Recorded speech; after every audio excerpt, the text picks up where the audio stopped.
the Zelda timeline doesn't make sense.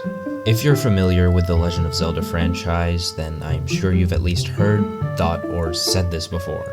I'm here to tell you that it's not actually as hard to understand as you might think, for the most part anyway.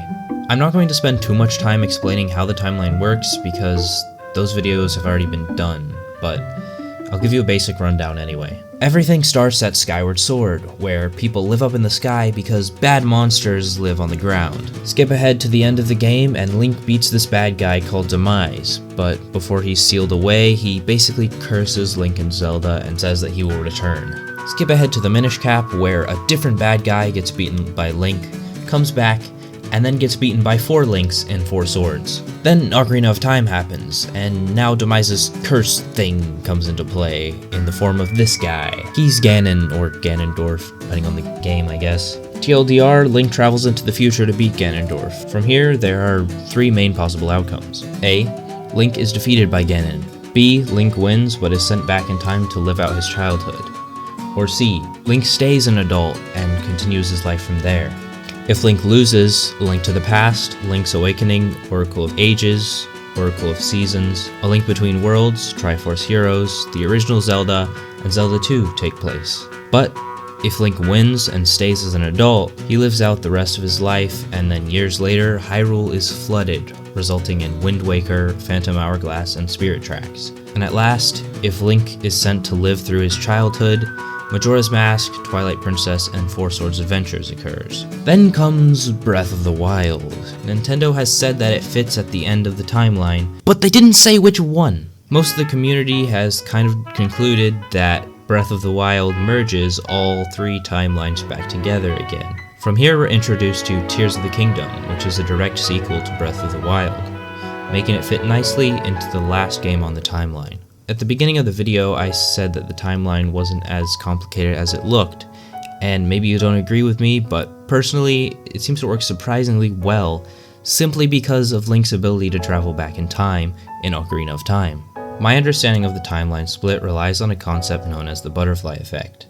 The idea behind it is that something even as small as a butterfly flapping its wings could cause a chain of events leading to a disaster. The way this concept works in Zelda is when Link loses to Ganon, when Link beats Ganon as an adult, when Link beats Ganon as a child, these events follow. Everything that was made has a cause, and therefore the events of Majora's Mask, for example, were caused by Link returning to his childhood and searching for Navi. This all seems pretty delicate, but still plausible. That is, until this showed up. Tears of the Kingdom could change the way we look at the Zelda timeline forever. A Zelda theorist who goes by the name Zeltic recently released a theory video in which he discussed the possibility of Tears of the Kingdom somehow looping back to the events of Skyward Sword. I won't explain his whole theory here because you should definitely go watch his video for yourself. Let's assume for a moment that the events in Tears of the Kingdom do cause the beginning of Skyward Sword. At first, when I thought about this, I wondered if this would be the end of Zelda. With a complete circular timeline, the same events would happen over and over and over again without end. But then I realized something. Remember how I had talked about the butterfly effect? If one timeline split occurred, why wouldn't it happen again? If the same cycle were to continue over and over again, there's no possible way that Link would always make the same decision. In fact, there's no way for us to say that Link would win every single time. Take Twilight Princess for example. Imagine a timeline where Link is defeated, and Zant takes control over all of Hyrule. This could lead to a new game that takes place in a completely warped world of Twilight, in which a new Link must travel through in order to eventually defeat Zant.